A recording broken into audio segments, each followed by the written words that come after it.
अस्सलाम वालेकुम। आइए आज हम मिलते हैं यूपीएससी एग्ज़ाम के 2020 में कामयाब हुए महाराष्ट्र धुलिया ज़िले से ताल्लुक़ रखने वाले आसिम खान साहब का। बहुत बहुत मुबारक हो आपको माइंडोर टीम की तरफ से। बहुत बहुत शुक्रिया। आपकी इस कामयाबी के पीछे यकीनन एक बहुत बड़ी मेहनत और कई सालों की जो कोशिश है वो शामिल होगी। हम आपसे जानना चाहते हैं कि आपका मुख्तसर सा तारुफ पहले हमारे जो नाज़रीन हैं उनके सामने हम आपके बारे में जानना चाहते हैं। जी, मेरा नाम आसिम किफ़ायत ख़ान है। मैं धुलिया से बिलोंग करता हूँ। मेरा प्राइमरी एजुकेशन धुलिया की एलएम सरदार उर्दू हाई स्कूल में हुआ है। उसके बाद मैंने जलगांव से नॉर्थ महाराष्ट्र यूनिवर्सिटी से इंजीनियरिंग में की है, बायोटेक्नोलॉजी से।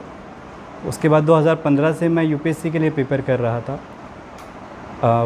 2015-16 में मैं हज हाउस में प्रिपेयर कर रहा था। उसके बाद 2017 में मैं जामिया मिलिया इस्लामिया चले गया। वहाँ से 2017 में मैंने फ़ाइनल इंटरव्यू दिया था, लेकिन उस वक्त तो मैं आखिरी लिस्ट में आ नहीं पाया था, आखिरी कामयाबी नहीं मिल पाई थी मुझे। लेकिन उसके बाद मेरी कोशिश जारी रही।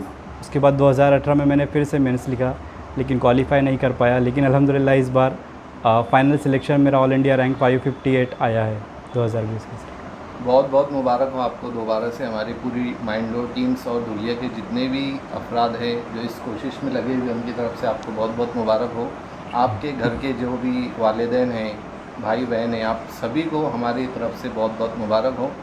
आगे हम आपसे ये जानना चाहते हैं, जैसा हमको ये सुनने में मिला है कि आपका पूरा एजुकेशन उर्दू लैंग्वेज से हुआ है। जी। तो जैसे उर्दू से प्राइमरी एजुकेशन, उसके बाद तालीम, तो ये क्या जब यूपीएससी का एग्ज़ाम हम जब देते हैं मेंस या प्रीलिम, तो ये इसमें कई रुकावट बनता है या फिर इससे हमको फ़ायदा मिलता है? मैं इसे कहना चाहूँगा कि ये एक तरह की गलतफ़हमी है। और उर्दू मीडियम किसी भी इम्तिहान को कामयाब करने के लिए ज़बान किसी तरह का बैरियर नहीं होता। उसकी स्ट्रैटेजी, उसका सिलेबस, उसमें आप किस तरह मेहनत करते हैं, ये उसमें ज़रूरी होता है। मेरा 12वीं तक का जो एजुकेशन रहा है वो उर्दू मीडियम से रहा है, और मैंने यूपीएससी का सारे के सारे पेपर्स, जीएस के सारे पेपर्स और जो ऑप्शनल है वो भी मेरा उर्दू ही रहा है। तो मैंने यूपीएससी उर्दू मीडियम से कामयाब किया है। ये किसी भी तरह से आपकी ज़बान, आपकी मादरी ज़बान, आपका बैकग्राउंड आपकी कामयाबी की राह में रुकावट नहीं बनता। अगर आप सच्चे मन से, सच्ची लगन से मेहनत कर रहे हो तो आपको कामयाबी ज़रूर मिलेगी। जी, आपने सही कहा, क्योंकि जब हमने आपको हमारे साथ देखा तो बहुत कोशिश करते हुए और बहुत मुश्किल वक्त में भी आपने यूपीएससी की पढ़ाई को नहीं छोड़ा। कई साल आप तैयारी करने के लिए बाहर, जैसे जामिया बोलो या फिर हज हाउस बोलो या और दूसरी तालीम के लिए बाहर रहे। ये उसी का नतीजा है कि आप इस एग्ज़ाम में कामयाब हुए हैं। और हम आगे आइंदा कोशिश करते, आप दुआ करते कि इंशाल्लाह आपकी जो ज़िंदगी रहेंगी प्रोफेशनल, उसमें और ज़्यादा मज़ीद तरक्की करें। हम आगे ये जानना चाहते हैं कि जो यूपीएससी का जो सिलेबस होता है उर्दू लैंग्वेज के लिए, क्या वो दस्तयाब होता है या उसके लिए हमें अलग से कोशिश करनी पड़ती है? यानी जिस तरह से बहुत सारे पब्लिकेशन का मराठी में, हिंदी में या अंग्रेज़ी में सिलेबस हमको मिल जाता है, तो क्या उस तरह से उर्दू में दस्तयाब हो सकता है वो? बदकिस्मती से मैं कहना चाहता हूँ कि इस वक्त तो उर्दू मीडियम से अगर जो प्रिपेयर कर रहे हैं, उनकी गाइडेंस के लिए या जो कंटेंट अवेलेबल होता है वो उर्दू में अवेलेबल नहीं है। उसके लिए मैंने एक किताब भी लिखी है जो पिछले कुछ दिनों में शाये हुई है, जिसका नाम काविश है, जिसमें मैंने मेरी स्ट्रैटेजी उर्दू मीडियम के स्टूडेंट्स को किस तरह पढ़ना चाहिए, क्या क्या सोर्सेस अवेलेबल होते हैं, वो कहाँ से किसी तरह की गाइडेंस ले सकते हैं, करंट अफेयर्स किस तरह कवर करने हैं, ये सारी चीज़ें मैंने उसमें लिखी है। उर्दू मीडियम के तलबा को कुछ मेहनत करनी होती है। जितनी आसानी से इंग्लिश या हिंदी मीडियम के तलबा को सारा मवाद मिल जाता है, कंटेंट मिल जाता है, उतनी आसानी से उर्दू में अवेलेबल नहीं होता। लेकिन थोड़ी ज़्यादा मेहनत से उर्दू में भी एग्ज़ाम दिया जा सकता है और तमाम कंटेंट मिल सकता है उर्दू में। जी, बहुत अच्छे। जैसे आगे की प्लानिंग आपकी इस कामयाबी के बाद क्या है? जैसे आपने क्या सोचा है इसके बाद? फ़िलहाल तो अभी रिज़ल्ट आने के बाद में जॉइनिंग ट्रेनिंग वगैरह का जो सेशन होता है उसका नोटिफिकेशन आएगा, तो फ़िलहाल मैं ट्रेनिंग ही ज्वाइन करूँगा। और अपीयर होने के लिए इस साल तो मैं अपीयर नहीं हो रहा हूँ, लेकिन आगे देखते हैं, जैसा भी मौका मिलता है तो उसके बारे में आगे सोचेंगे।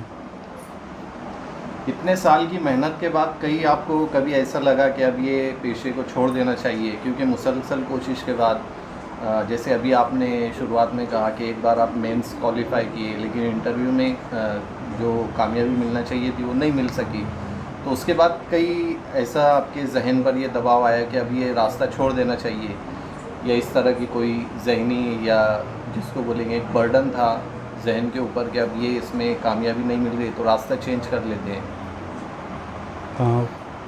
यूपीएससी के जितने भी तलबा है या जो भी दूसरे कम्पिटिटिव एग्ज़ाम के लिए प्रिपेयर कर रहे हैं, हर रोज़ उनके जहन में ये चीज़ आती है कि उन्हें ये कंटिन्यू करना चाहिए या ये छोड़ना चाहिए। तो इसी तरह मेरे मन में भी आता था कि इतनी नाकामियों के बाद में इसे कंटिन्यू करना है या छोड़ना है। लेकिन जब आप किसी चीज़ में इतना वक्त दे देते हो, आपके तमाम रिसोर्सेज, आपका पैसा, आपके इमोशन, एहसासात, जज्बात सब इससे जुड़ जाते हैं, और अगर आपके अंदर लगन है, अगर आप इस्तिकामत के साथ उसमें लगे हैं, तो छोड़ने के लिए जो रोज़ाना आपके मन में आता है कि इसे छोड़ देना चाहिए, उसी को तक़वियत यही चीज़ें देती है जो आप उसमें लगा चुके हैं, जो आप इन्वेस्ट कर चुके हैं। तो यही चीज़ ये तो रोज़ाना ही आता था इस तरह का अंदेशा कि अब छोड़ देना चाहिए, बहुत वक्त हो चुका है, इतने लाख लोग एग्ज़ाम दे रहे हैं, हो पाएगा या नहीं हो पाएगा। लेकिन अगर आपको अपने आप में भरोसा है तो आपको अपनी मंजिल हासिल करने से कोई नहीं रोक सकता। जी बिल्कुल सही कहा आपने। दूसरा जो समाज में एक लोगों की जहानत बनी हुई है कि यूपीएससी या इस तरह के जो कॉम्पिटिटिव एग्ज़ाम होते हैं, ये जो बड़ी क्लास के लोग हैं या जो ऑफिसर जिसके घर में हैं, जैसे हम जानते हैं आपको कि आपके वालिद जो थे ये मौल्लिम थे और टीचर जो उनकी पेशा था उससे वाबस्ता होने के बाद आपने जो ये यूपीएससी का जो एग्ज़ाम है ये क्वालिफाई किया, तो ये मैसेज एक जाता है यहाँ से कि ये कोई भी कामयाब हो सकता है, इसमें कोई भी किसी भी तरह का मिडिल क्लास और अपर क्लास का कोई ताल्लुक़ नहीं है। इसके बारे में आप क्या कहना चाहेंगे? जी, जिस तरह का यूपीएससी एग्ज़ाम डिज़ाइन किया गया है या जो भी कम्पिटिटिव एग्ज़ाम होते हैं, उनमें कुछ चीज़ें ज़रूरी रहती है जानना, जैसे उसका सिलेबस क्या है, उसमें स्ट्रैटेजी किस तरह होनी चाहिए, आपको प्रॉपर गाइडेंस चाहिए। अगर ये चीज़ें आपको मिल पा रही है तो इससे कोई फ़र्क नहीं पड़ता कि आपका बैकग्राउंड कैसा है, आप छोटे देहात से आते हो या आप कौन से मीडियम से पढ़े हो या आपके वालिदैन कितने तालीम याफ्ता है। इन चीज़ों पे मुझे नहीं लगता इन चीज़ों का फ़र्क पड़ता है कोई। जैसे जैसे आपको रहनुमाई मिलती है, अगर सही रहनुमाई मिली और ख़ुद की मेहनत रही तो आप बिल्कुल किसी भी इम्तिहान में कामयाब हो सकते हो। जी, अभी हम आपसे आखिरी सवाल ये जानने की कोशिश करेंगे कि आइंदा जो बच्चे इसके लिए या जो भी उम्मीदवार यूपीएससी के लिए कोशिश कर रहे हैं उनके लिए आप क्या मैसेज देना चाहेंगे? उनको मैं यही मैसेज देना चाहता हूँ कि यूपीएससी का जो सफ़र है इसमें कामयाबी का, वो काफ़ी लंबा सफ़र है। उसमें अगर आपको नाकामी मिल रही है तो हिम्मत नहीं हारना है, मेहनत करते रहिए, किसी न किसी वक्त आपको कामयाबी मिलेंगी। बस यही मैसेज देना चाहता हूँ।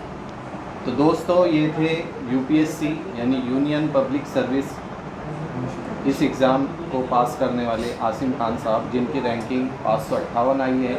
हम उनकी मज़ीद कामयाबी के लिए और आगे की ज़िंदगी में सेहत, आफ़ियत और तरक्की के लिए दुआ करते हैं, और पूरी माइंड और टीम की तरफ से उनको बहुत बहुत मुबारक देते हैं। शुक्रिया।